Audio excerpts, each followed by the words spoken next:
କହିଲା ମାମୁ ଆକାଶର କଇଁଆକୁ ଚିଲିକାର ମାଛ ଯେମିତି ବନ୍ଧୁ ତାଙ୍କର ଆମର ସେମିତି ବନ୍ଧୁ।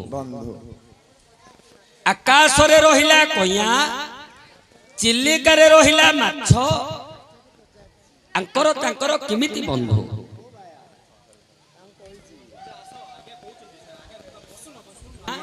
ଚିଲିକାରେ ରହିଲା ମାଛ, ଆଙ୍କର ତାଙ୍କର କେମିତି ବନ୍ଧୁ। କେମିତି ବନ୍ଧୁ ଅଳିଆ ଏ କଥାଟି ଯଦି କହିବୁ ମୁଁ ତତେ 10 ଟଙ୍କା ପୁରସ୍କାର ଦେବି। ମତେ 10 ଟଙ୍କା ଦବ ବୋଲି ଏ କଥାଟା ପଚାରୁଛ? ନାଇଁ ନାଇଁ, ମୋର ପଇସା ଦରକାର ନାହିଁ, କଥାକୁ କଥା ଦରକାର। ତମେ ମତେ କଥା ପଚାରିଲ ଆକାଶର କଇଁଆକୁ ଚିଲିକାର ମାଛ। ଆକାଶର କଇଁଆକୁ ଚିଲିକାର ମାଛ କେମିତି ବନ୍ଧୁ।